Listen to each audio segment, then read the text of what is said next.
시간입니다. 우리가 말씀의 은혜 받기 위해서 같이 통성으로 기도하겠습니다. 할렐루야. 주님 할렐루야. 하나님 아버지, 우리가 어떤 상황이 있을지라도 하나님을 예배하는 자가 되게 하여 주시니 감사합니다. 아버지 하나님, 하나님을 예배할 때 아버지 하나님 힘이 되게 하시고, 하나님을 예배할 때 내 삶이 되게 하시고, 하나님을 예배할 때 내 삶의 길이 열려지는 역사가 일어나게 하여 주시옵소서. 아버지 하나님, 이 시간도 주님의 말씀을 사모합니다. 우리의 마음을 옥토로 만들어 주시어서 그 아버지 하나님 옥토에 하나님의 말씀의 씨앗이 떨어져서 열매 맺기까지 아버지 하나님 성령으로 충만할 수 있도록 축복하여 주시옵소서.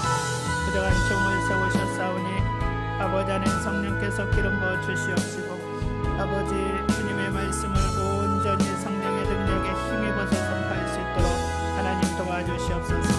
주의 말씀을 받는 주의 백성들에게 성령을 한량없이 부어주시어서 아버지 하나님 힘들고 어려운 세상 능히 아버지 하나님 이기는 자가 될 수 있도록 하나님 축복하시고 역사하여 주시옵소서. 아버지 하나님, 비참한 아버지 하나님 발걸음들 하나님께서 기억하여 주시옵시고, 어느 곳에 있든지 그곳에서 하나님을 예배하는 예배자가 되게 하여 주시옵소서. 아버지 하나님, 어떤 상황 속에서라도 하나님을 예배하게 하여 주시옵소서. 주님 감사합니다. 역사하시고 영광을 받아 주시옵소서. 예수님 이름으로 기도하옵나이다. 아멘. 하나님의 말씀은 마태복음 11장 20절부터 30절까지, 마태복음 11장 20절부터 30절까지 보겠습니다. 예수께서 권능을 가장 많이 행하신 그 일들이 회개하지 아니하므로 그때에 책망하시되, 화 있을진저 고라시나 화 있을진저 벳세다야, 너에게 행한 모든 권능을 두로와 시돈에서 행하였더라면 그들이 벌써 베옷을 입고 제에 앉아 회개하였으리라. 내가 너에게 이르노니 심판날에 두로와 시돈이 너희보다 견디기 쉬우리라. 가버나움아, 내가 하늘에까지 높아지겠느냐? 음부에까지 낮아지리라. 내게 행한 모든 권능을 소돔에서 행하였더라면 그 성이 오늘까지 있었으리라. 내가 너에게 이르노니 심판날에 소돔 땅이 너보다 견디기 쉬우리라 하시니라. 그때 예수께서 대답하여 이르시되, 천지의 주제이신 아버지여, 이것을 지혜롭고 슬기 있는 자들에게는 숨기시고 어린 아이들에게는 나타내심을 감사하나이다. 옳소이다. 이렇게 된 것이 아버지의 뜻이니이다. 내 아버지께서 모든 것을 내게 주셨으니 아버지 외에는 아들을 아는 자가 없고, 아들과 또 아들의 소원대로 계시를 받는 자 외에는 아버지를 아는 자가 없느니라. 수고하고 무거운 짐진 자들아, 다 내게로 오라. 내가 너희를 쉬게 하리라. 나는 마음이 온유하고 겸손하니 나의 멍에를 메고 내게 배우라. 그리하면 너희 마음이 쉼을 얻으리니 이는 내 멍에는 쉽고 내 짐은 가벼움이라 하시니라. 아멘.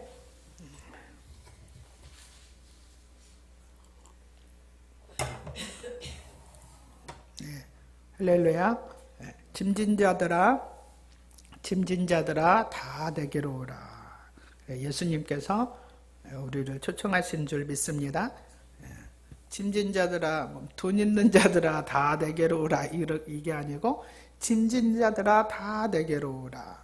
네가 무거운 짐을 지고 있는데 그 무거운 짐을 지고 있는 자들아 다 내게로 오라. 그렇게 예수님이 우리를 초청하시는 줄 믿습니다.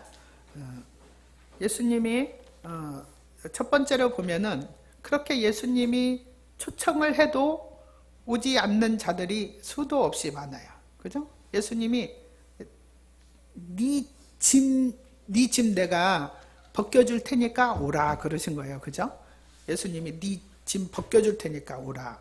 뭐 그런 이야기가 있었잖아요. 두 사람이, 예수님하고 어떤 사람이 걸어가는데 너무 힘들고 어려울 때 예수님이 같이 걸어가 주셔서 너무 감사하다 그랬죠. 근데 진짜로 더 힘들 때는 발자국 이야기죠. 발자국이 2개 있어서 예수님이 나랑 같이 가니까 이기고 잘 갔는데 나중에는 가다 보니까 발자국이 하나밖에 없어서 예수님은 내가 힘들 때는 같이 가주면서 내가 더 힘들 때는 나만 혼자 놔두는구나 그랬는데 나중에 예수님이 그 발자국은 네 발자국이 아니라 내가 이제 너를 얻고 가는 발자국이다. 예? 그랬다고 그러시잖아요. 그러니까 네 짐을 져주려고 예수님이 오라고 그러시는 거야. 그런데 여기 보면은 20절에서 24절까지 보면은 회개하지 않는 도시들이라 그랬어요. 회개하지 않는 사람들이. 그래서 보면은 예수께서 권능을 가장 많이 행했다 그랬어요. 그랬는데 회개하지 않았다 그랬어.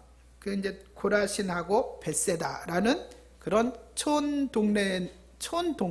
고라신, 벳세다는 그냥 촌 동네인데도 어떻게 해요? 거기서 예수님이 많이 권능을 해가셨다. 소경을 고쳐주시고 중풍병자를 고쳐주시고 또 보리떡 5개와 물고기 2마리 가지고 5,000명을 먹이시고 막 그런 기적들을 행했어요. 그런 기적들을 행했는데 여기서 보면 세 마을이 나와요. 고라신, 벳세다, 가브나움. 근데 별로 그렇게 별 볼 일 없는 그냥 촌 동네예요. 그런데 그런 데서 그렇게 기적을 많이 베풀어 주고, 왜 기적을 베풀어 줬어요? 내가 하나님의 아들이야. 그러니까 너희가 나를 믿으면 어떻게? 너희 모든 짐이 다 벗겨져. 너희가 영생을 얻게 돼. 하나님의 아들을 믿는 자는 어떻게 해요? 영생을 얻으리라 그랬잖아요. 하나님께서 세상을 이처럼 사랑하사 독생자를 주셨으니 이는 저를 믿는 자마다 멸망치 않고 영생을 얻으리라 그랬어요. 그러니까 하나님이 아들을 보내신 것은 세상을 심판하려 하심이 아니라 구원하려 하심이라 그랬잖아요. 그런데 어떻게? 그 하나님의 아들이 나야. 나니까 믿어. 너희들이 믿을 수 있게끔 막 여러 가지 기적들을 보여주셨잖아요. 그랬는데도 안 믿어요. 그러니까 어떻게 해요? 예수님이 책망하셨다라고 그랬죠. 그러니까 예수님이 책망하시면 어떻게 해요? 심판에서 나올 수가 없는 거죠. 24절에 보면 내가 너에게 이르노니 심판날에 소돔 땅이 너보다 견디기 쉬우리라. 예수님이 계속 책망을 하시면서 어느 때까지는 책망하세요? 주님 재림 전까지는 우리를 어떻게 구원하시기 위하여서 온갖 사랑을 다 보내셔요. 그러는데 주님의 재림 나팔이 딱 울려 퍼져서 재림이 오시는 그날에는 어떻게 해요? 무서운 심판날이 되는 거예요. 그날에는 어떻게? 아무리 부르짖어도 소용이 없는 날이에요. 그날에는. 그런데 그날이 되기 전까지는 예수님이 우리에게 많은 사랑으로 부르시죠. 초청하시는 거예요. 내게로 오라, 내게로 오라. 계속 초청하세요. 그런데 회개치 않고 사람들이 돌아오지 않는다는 거예요. 그러면서 여기서 두로와 시돈에서 내가 이 권능을 행했으면 그들은 벌써 베옷을 입고 회개했을 것이다. 두로와 시돈은 아주 부자 동네예요. 그 무역이 막 이루어진 그런 도시라서 굉장히 부자도 동네고 도시고, 소돔도 그때 잘 살았잖아요. 그러니까 롯이 소돔으로 갔잖아요. 그죠? 네가 어디로 갈래 하니까 소돔으로 갔잖아요. 거기가 너무 도시가 발달돼 있고 잘 사니까. 그러니까 그런데도 회개했을 것이다. 그런데 너희 그렇게 촌동네인 주제에 그렇게 회개를 안 하냐 하고 책망을 하시는 거죠. 뭐 예수님이 차별하는 건 아니지만 그만큼 강팍하다라는 거예요. 그만큼 사람들의 마음이 강팍해져서 오지를 않는다는 거죠. 그래서 이제 그렇게 아무리 예수님이 권능을 행하면서 내가 하나님의 아들이고 내가 메시아다라고 이야기를 해줘도 안 오지요. 그러니까 25절에 이제 주님이 말씀하세요. 그때 예수께서 대답하여 이르시되 천지의 주제이신 아버지여 이것을 지혜롭고 슬기 있는 자들에게는 숨기시고 어린아이들에게는 나타내심을 감사하나이다. 지혜롭고 슬기 있는 자들에게는 천국을 하나님이 숨기신다라는 거예요. 어린아이들에게는 보여주신다라는 거예요. 이게 무슨 뜻이냐면은 지혜롭고 슬기로운 자, 아주 자기가 똑똑해. 내가 똑똑해서 이 세상 내가 똑똑해서 내 힘으로 내 능력으로 살아가는 거지. 무슨 하나님을 의지하냐. 하나님을 의지하는 자들은 그런 자들은 무시하는 거죠. 그런 사람들 지혜롭고 슬기로운 자들이에요. 그런 자들 지혜롭고 슬기로운 자들 아무리 우리가 복음을 전해도 받아들이지 않죠. 근데 어린아이 같은 자들에게는 나타내심을 감사하나이다. 그래서 어린아이 같은 어린아이한테 이렇게 뭘 주면은 걔가 따지나요? 어린아이한테 이렇게 사탕을 하나 줘봐요. 걔는 안 따져요. 얼렁 웃으면서 받아가지고 먹으려고 막 해요. 어른한테 사탕을 줘봐요. 똑똑한 사람한테 이거를 먹으면 이빨이 썩고 이거 먹으면 당뇨가 심해지고 따지는 게 엄청 많아. 이제 쉽게 비유를 해서 그렇다는 거예요. 그러니까 어린아이는 하나님의 나라를 이야기를 해줘도 어떻게 해요? 따지지 않는 거예요. 의심하지 않는 거예요. 묻지도 따지지도 않는다는 그런 말이 유행이잖아요. 이제 그런 어린아이는 그렇게 받아들인다는 거예요. 아멘하고 받아들인다는 거예요. 그래서 어린아이 같은 자를 하나님이 부르시는 거예요. 모든 자를 부르시는데 어린아이 같은 자만 하나님께로 올 수 있다라는 거예요. 자기 똑똑하고 자기 지식 우리가 이렇게 전도하다 보면 똑똑해서 못 믿는 사람 참 많잖아요. 그죠? 똑똑해서 못 믿는 사람도 많아요. 자기가 너무너무 잘 알아. 그래서 필요 없어. 예수님 필요 없어. 예수님도 그냥 4대 선인 중에 그냥 한 명이야. 인간 중에 한 명이야. 그런 서양 사람을 왜 믿어야 돼? 이제 그렇게 말을 하는 거죠.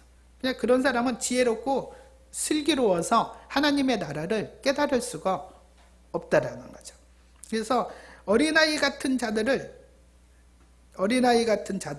하나님 앞에 나올 수 있다라는 거예요. 여러분들도 하나님 앞에 올 때 따지고 막 의심하고 왔나요? 올 때는 그런 게 전혀 없어져요. 그러니까 오기 전에는 예수를 믿으면 좀 손해가 많을 것 같아요. 예수를 믿으면 시간도 손해가 될 것 같고, 나 바쁜데, 나 주일날, 일요일날 쉬는 날에는 어디 등산도 가고, 취미생활도 하고 그래야 되는데, 내가 바쁜데 할 일이 많은데, 따져요.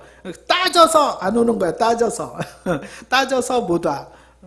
그리고 가면은, 1,000원이라도 헌금을 해야지. 아니, 왜 어디 가서 이렇게 사먹고 하는 거는 그냥 몇만 원씩 팍팍 써도 교회 와서 1,000원 하는, 헌금 1,000원 하는 것도 벌벌 떨어요. 왜 그럴까? 그런 생각을 해보니까 그거는 상급이 되는 거잖아요. 하나님 앞에. 상급이 되니까 이게 사단이 못하게 하는 거야. 왜냐하면 내가 하나님 앞에 이게 1,000원 헌금하는 거하고 10,000원 헌금하는 거하고 이게 믿음과 은혜가 달라요. 그죠? 그러니까 10,000원 헌금할 믿음이 생겨버리면은 큰일 나거든. 그러니까 사단이 못하게 하는 거야. 인색한 마음을 줘서. 아니, 그 사람이 인색한 사람이 아니에요. 그냥 바깥에서는 남 사주는 것도 탁 잘 사줘. 근데 왜 교회 와서는 1,000원밖에 헌금을 못해? 1,000원도 떨어. 그게 진짜 사단이 인색한 마음을 주는 거야. 못하게 만들어. 하나님 앞에 드리면 드릴수록 하나님이 주시는 게 뭐겠어요? 은혜잖아요. 그냥 은혜의 통로를 인색한 마음으로 탁 차단을 시켜버리는 거죠.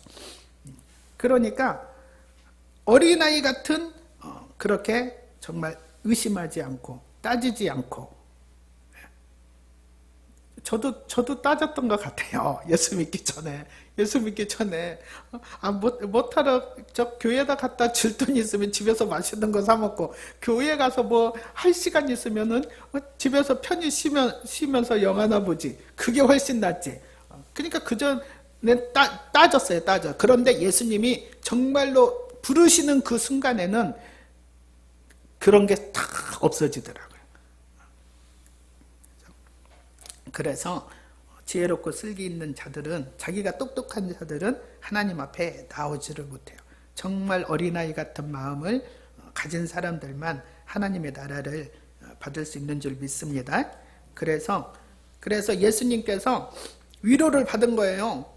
권능을 행해도 믿지 않는데, 하나님께서는 지혜롭고 슬기로운 자들에게는 하나님의 나라를 숨기시고 정말 어린아이 같은 심령에게 하나님의 나라를 보여주시는구나, 하나님의 비밀을 알게 해주시는구나. 그것을 예수님이 알고 어떻게 해요? 26절에 올소이다, 이렇게 된 것이 아버지의 뜻이니이다, 그런 거예요. 이것은 하나님의 뜻이군요. 감사합니다, 그랬죠. 27절에 보면은 내 아버지께서 모든 것을 내게 주셨으니 아버지 외에는 아들을 아는 자가 없고 아들과 또 아들의 소원대로 계시를 받는 자 외에는 아버지를 아는 자가 없느니라. 그러니까 하나님께 올수, 짐진 자들아 다 내게로 오라. 그래서 예수님이 부르실 때 하나님 앞에 올 수 있는 자들은 어떻게 해요? 계시를 받은 자들이라는 거예요. 계시를 받은 자들. 계시를 받은 자들이라는 건 뭐냐면은 하나님 앞에 하나님의 말씀을 들을 때 깨닫는 은혜가 임한다는 거예요. 깨닫는 은혜. 계시를 받는다는 것은 깨닫는 은혜가 있는 거예요. 그러니까 예수님이 영생을 주시는 분이요, 우리를 구원하시는 구원자라는 것을 깨달아야지 올 수 있는 거예요. 그 마음이 정말 한 줄기 빛처럼 자기 심령 속에 깨닫는 마음이 와야지 올 수 있는 거죠. 그럼 뭔가 갈망이 생기는 거예요. 그런 깨달음이 있을 때, 계시가 임할 때. 그래서 이제 우리가 예수님을 믿다 보면 그 계시의 영역이 이제 점점 더 넓어지는 거죠. 깨달음의 영역이 점점 더 넓어져서 어떻게 해요? 예수님한테 헌신도 할 수 있고 순교도 할 수 있는 경지까지 가게 되는 거죠. 그래서 또 우리가 여기서 알 수 있는 게 27절에 보면 내 아버지께서 모든 것을 내게 주셨으니 그랬어요. 그러니까는 모든 것, 하나님이 이 통치하는 모든 것을 예수님한테 주셨다라는 거예요. 하나님이 이 우주 만물을 통치하시잖아요. 하나님이 이 우주 만물을 통치하시는 건 굉장히 큰 거예요. 우주 만물을 통치하시는. 그런데 그 하나님이 어떻게 해요? 내 삶도 통치하시는 거예요. 내 삶. 내 삶의 모든 희노애락을, 내 삶을 하나님이 통치하시는 거예요. 참새 한 마리가 한 아사리온에 팔리는 것도 내 허락 없이는 안 된다고 그랬잖아요, 하나님께서. 그러니까 참새 한 마리가, 그 아주 하찮은 것을 말하는 거예요. 그죠? 그 하찮은 거 한 마리 팔리는 것도 내가 허락하고 허락하지 않는다라고 하시는 거예요. 그러면은 내 삶에서 일어나는 모든 것이 하나님이 지금 허락하고 허락하지 않는다는 거예요. 그죠? 우리가 질병이 왔어요. 질병이 아주 요새 그냥 통증 때문에 아주 난리가 아닌데, 그러니까 질병이 나한테 오고 안 오는 것도 이게 하나님이 허락하고 허락하지 않은 거예요. 우리가 욥기서를 보면은 사단이 하나님 앞에 가서 얘기하잖아요. 욥이 하나님을 경외를 잘한다고 그러니까 막 하나님이 자랑해서 욥을, 야, 욥같이 나를 잘 섬기는 자가 누가 있냐? 얼마나 하나님이 뿌듯했겠어. 하나님이 자랑했어, 사단한테. 그러니까 사단이, 아이고 하나님이 욥한테 잘해주니까 욥이 잘하지요. 그래서 하나님이 욥이 뭐 재산도 잘 지켜주고 또 아들 딸도 잘 되게 하고 뭐든지 다 하나님이 잘 되게 해주니까 욥이 하나님을 잘 섬기는 거죠. 그랬어. 그러니까 그래? 그럼 네가 시험해봐라. 탁 사단한테 허락을 한 거예요. 네가 욥을 시험해봐라 허락한 거야. 그러니까 욥한테 일어나는 모든 일들이 하나님이 허락했다라는 거예요. 그죠? 그러면 내 삶 속에 일어나는 모든 일들이 하나님이 허락했다라는 거예요. 그러니까 질병이 오는 것도 뭐 무슨 문제 모든 게 하나님이 허락했다라는 거예요. 그런데 그 속에서 하나님이 이유 없이 허락하지 않아요. 그리고 하나님이 이유 없이 허락하지 않고 사랑하지 않아서 허락하는 거 아니에요. 그죠? 하나님은 이유가 있어요. 반드시 이유가 있고 하나님이 사랑하기 때문에 그걸 허락하시는 거예요. 그죠? 하나님이 사랑하기 때문에 허락하는데 그래서 우리는 어떻게 해요? 모든 일의 동기를 하나님의 사랑에서 찾으라 그랬죠. 내가 아픈 거 분명히 하나님이 지금 허락이 된 거예요. 하나님의 허락이 된 거예요. 왜냐하면 하나님의 허락 없이는 아무것도 사단도 할 수가 없으니까 하나님의 허락이 된 거예요. 그러면은 이 상황 가운데에서 하나님이 분명히 나를 사랑해서 이 상황이 허락이 됐는데 하나님이 나한테 뭐를 깨닫게 하실까? 분명히 하나님이 나를 사랑해서 이 상황이 허락이 된 거예요. 그러면서 무엇을 깨닫게 하실까? 무엇을 알게 하실까? 그것을 하나님의 사랑의 근거에서 찾아보려는 거예요. 아멘? 왜? 모든 주권이 하나님한테 있으니까. 모든 주권이 예수님한테 있으니까. 예수님한테 있는 거죠. 모든 주권이. 그 모든 주권을 가지신 예수님이 나를 다스리는데 나를 미워해서 다스리나요? 아니요. 나를 사랑해서 다스린단 말이에요. 나를 지금 사랑으로 다스리고 계신단 말이에요. 그러니까 그것이 바로 우리가 하나님한테 계시를 받는 거예요. 그 내 상황 가운데서 주님이 어떻게 왜 허락하셨는가? 왜 이 상황을 허락하셨는가? 이제 그것이 27절의 뜻이죠. 내 아버지께서 모든 것을 내게 주셨으니 아버지 외에는 아들을 아는 자가 없고 아들과 또 아들의 소원대로 계시를 받는 자 외에는 아버지를 아는 자가 없느니라.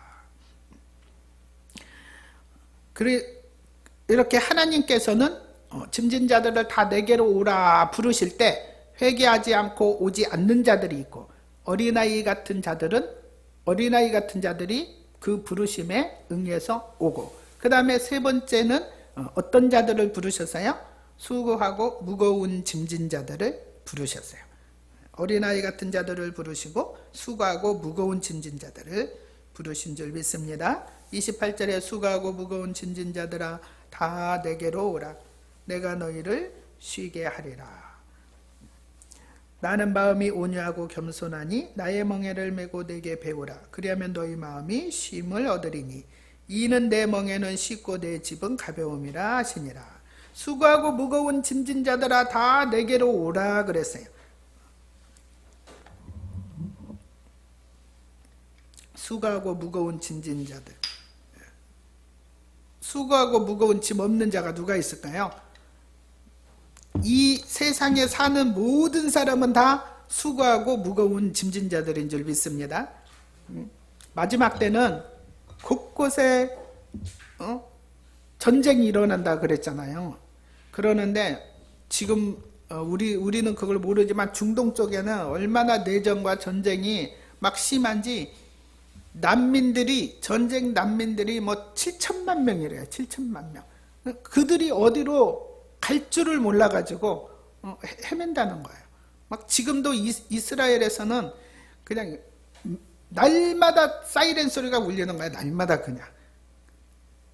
로켓이 막 날라오니까 피하라고. 그래서 얼마나 인생 사는 게 힘들겠어요. 그죠? 우리도 조금만 아프면은 정말로 아프니까 아픈 건 뭐가 아파요? 육신이 아픈 거잖아요. 육신이 아프니까 이게 혼까지 아파.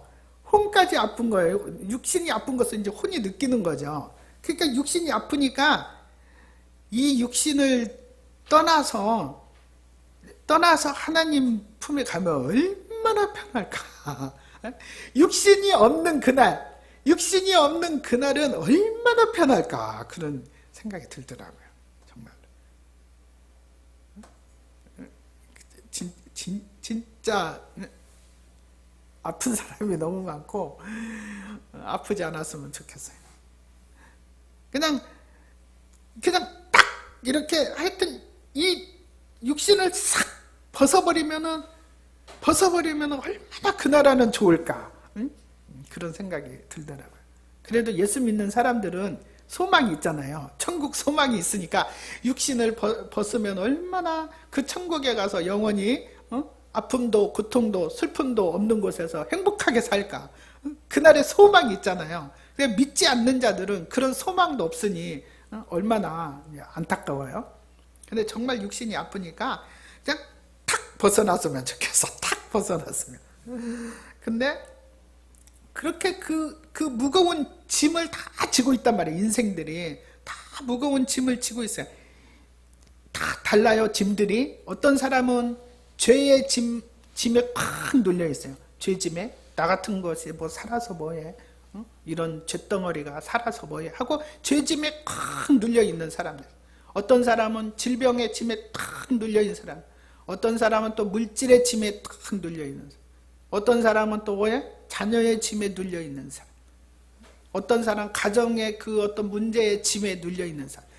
짐이 없는 사람이 하여튼 없어요. 그냥 크든 작든 모든 짐이 다 있어. 그런데 어떻게 해요? 예수님이 다 오라는 거예요. 제가 며칠 동안 이 말씀을 이렇게 묵상하면서 얼마나 편안한지, 예수님이 그 예수님을 생각하는 거예요. 그냥 다른 거는 생각하면은 정말로 힘드니까 예수님만 생각하는 거예요. 다 오라. 그런데 그 예수님이, 우리를 오라고 한 예수님은 그냥 평안했던 예수님이 아니에요. 보면 29절에 나는 마음이 온유하고 겸손하니 나의 멍에를 메고 내게 배우라. 그리하면 너희 마음이 쉼을 얻으리라. 나는 마음이 온유하고 겸손하다 그랬어요. 근데 예수님의 마음이 빌립보서에 나와 있어요. 우리 여기 빌립보서를 잠깐 한번 보겠습니다. 예수님의 마음은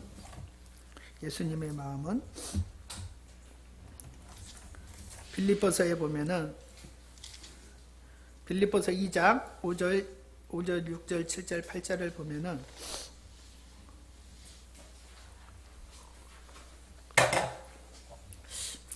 (5절) 2장 5절에 너희 안에 이 마음을 품으라 곧 그리스도 예수의 마음이니.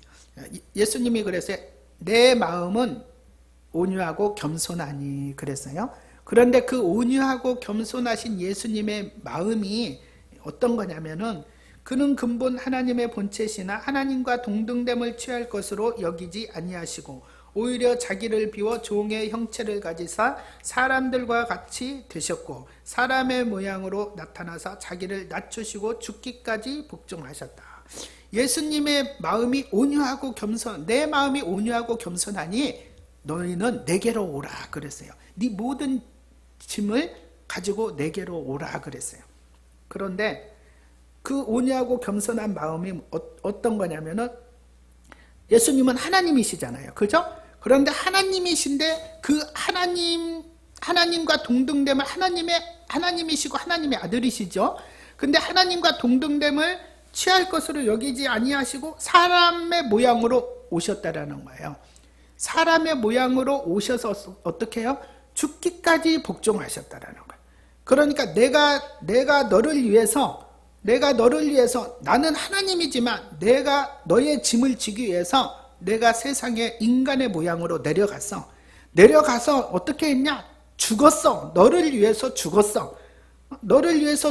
네 짐 때문에 내가 죽은 거야. 네가 어떤 짐 때문에 괴롭냐? 네 죄의 짐 때문에 괴롭냐? 뭐 때문에 괴롭냐? 내가 네 짐 때문에 내가 가서 죽었어. 그게 예수님의 마음이더라고요. 예수님이 온유하고 겸손한, 온유라는 것은 절대 복종이라는 거예요. 예수님이 하나님한테 절대 복종했잖아요. 겸손이라는 거 어떻게? 예수님이 섬기러 오셨다 그랬잖아요. 섬기러. 근데 어떻게 섬겼어요? 죽기까지 섬긴 거예요. 내가 너를 섬기는데 어떻게 했냐? 죽기까지 너를 섬겼다라는 거예요. 예수님이. 아멘? 내가 온유해지는데 너 죽기까지 온유한 내가 심령이 되었다.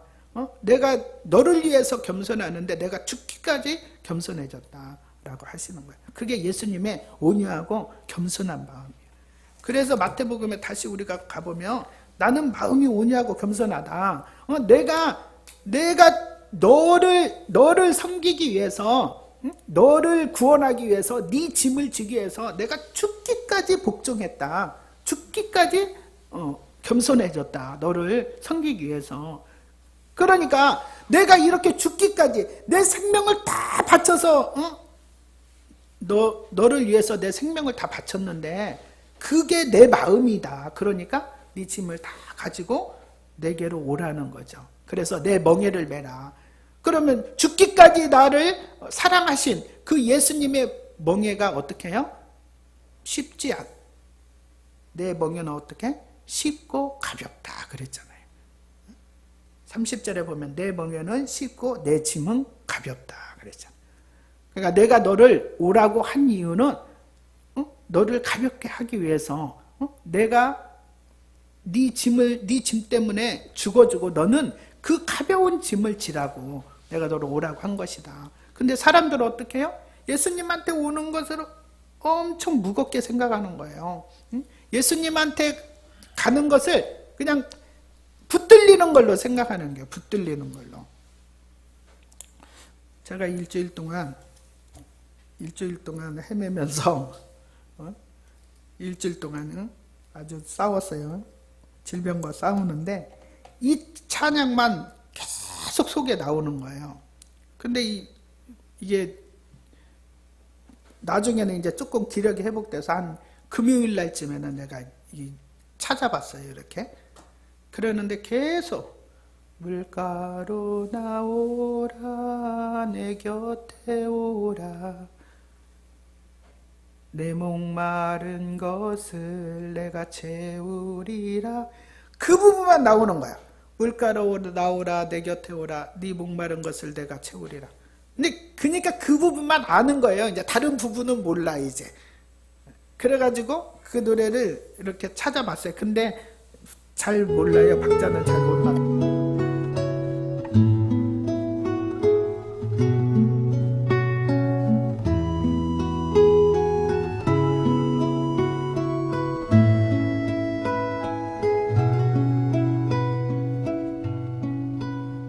주 예수 오셔서 내 슬픔 하셨네.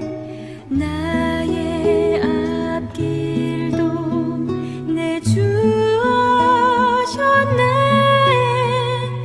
나 주를 버리고 떠나갔었네. 주님 약속대로 날 붙드셨네.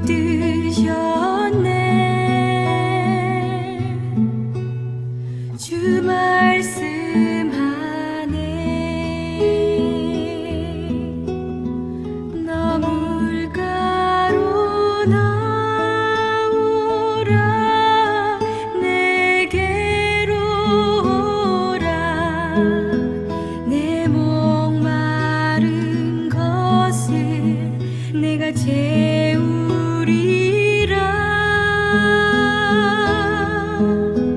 어둠 속 헤매일 때 흘리던 내 눈물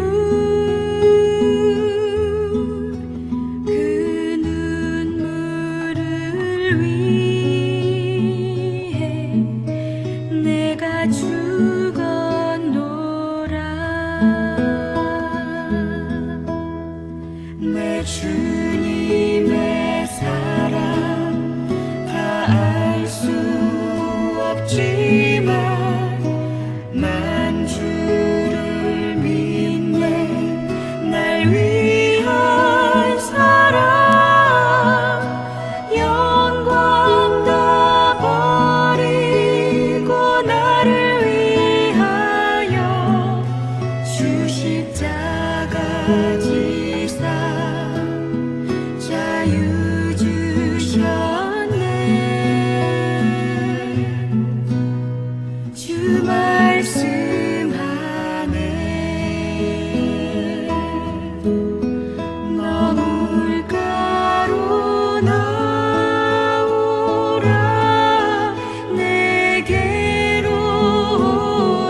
이 찬양이 하여튼 아프기 시작하면서부터 계속 속에서 나왔어요. 근데 이제 기력이 없으니까 이제 찾아볼 수가 없었어요. 금요일 날에는 이제 찾았는데 이제 저는 2절, 3절은 또 이렇게 못 봤어요. 근데 오늘 2절, 3절 보니까 더 은혜스럽네요.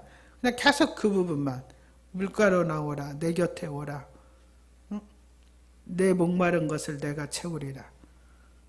네가 흘리던 눈물을 그 눈물을 위해서 내가 죽었노라 그러시는 거예요. 그러니까 우리가 흘리는 눈물이 뭐예요? 눈물이 짐이잖아요. 그래 눈물이 짐이다. 내가 그 네 짐을 그 네 눈물을 어떻게 져주기 위해서 내가 죽었다 그러시는 거예요. 그러니까 그 사랑을 정말 하나님은 우리가 깨닫기를 원하시는 거예요. 내가 네 눈물 때문에 죽었고 네 짐 때문에 죽었다. 그런데 너한테 뭘 내가 주지 않겠느냐? 너한테 뭘 내가 아끼겠느냐? 하나님이 그러시는 거죠. 근데 우리가 어떻게 해요? 그 사랑을 깨닫지 못하니까 그 사랑을 깨닫지 못하니까 우리가 하나님 앞에 나가지 못하는 거예요. 계속 예수님은 물가로 나오라. 우리가 예수님한테 가까이 갈 수 있는 방법이 정말 많잖아요. 이렇게 찬양을 통해서도 예수님이 우리를 만나주시는 거예요. 예수님을 만날 수 있는 길을 많이 열어놓으셔요. 찬양을 통해서도 만나고 예배를 통해서도 만나고 말씀을 통해서도 만나고 어떻게 수도 없이 예수님을 만날 수 있는 길이 많이 열려 있는 거예요. 그래서 물가로 나오라, 내 곁에 오라. 오라는 이유가 뭐예요? 예수님이 오라는 이유가 네 목마른 것을 내가 채워주겠다. 네 목마른 건 내가 채워주겠다. 네 짐 내가 져주겠다. 그러니까 내 곁에 오라 그러시잖아요. 그래서 정말 그렇게 짐진 자들아 다 내게로 오라. 그 주님의 음성을 날마다 들으시고 그 사랑 가운데서 살아가는 저와 여러분이 되시기를 주님의 이름으로 축복합니다. 우리의 말씀을 기억하면서 기도하겠습니다.